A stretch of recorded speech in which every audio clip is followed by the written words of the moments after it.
Surat PM મોદીના હસ્તે diamond બુર્સનું લોકાર્પણ, એરપોર્ટના નવા ટર્મિનલનું પણ કરાયું ઉદ્ઘાટન।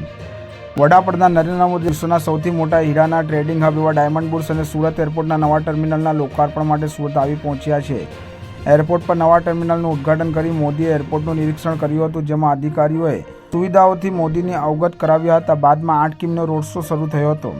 વડાપ્રધાન નરેન્દ્ર મોદીએ લોકોનું અભિવાદન ઝીલ્યું।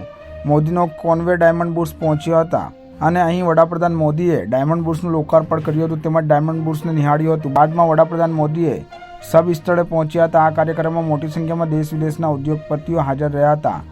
આ પ્રસંગે વડાપ્રધાન નરેન્દ્ર મોદીએ જણાવ્યું હતું કે ડાયમંડ બુર્સ નવા ભારતની નવા સામર્થ્ય અને નવા ભારતના સંકલ્પનું પ્રતીક છે અને કેટલાકો ભાગ જોવા મળ્યો, પરંતુ મેં એ લોકોને કહ્યું કે તમે એન્વાયરમેન્ટના વકીલ છો તો ગ્રીન બિલ્ડિંગ શું હોય એ બતાવો। વિદ્યાર્થીઓને બોલાવી બતાવો કે આધુનિક ઇન્ફ્રાસ્ટ્રક્ચરની દુનિયા શું છે। સુરતના વેપારીઓને એકસાથે બે ભેટ મળી છે। સુરત એરપોર્ટ ઇન્ટરનેશનલ એરપોર્ટનો દરજ્જો મળી ગયો છે। સુરતીઓની વર્ષો જૂની માંગ આજે પૂરી થઈ છે। સુરત પાસે ઇતિહાસનો અનુભવ, વર્તમાનમાં રફતાર અને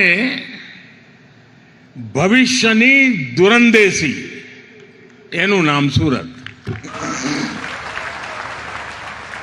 અને અમારું સુરત એવું કે કામમાં લોચો મારે નહીં અને ખાવામાં લોચો છોડે નહીં।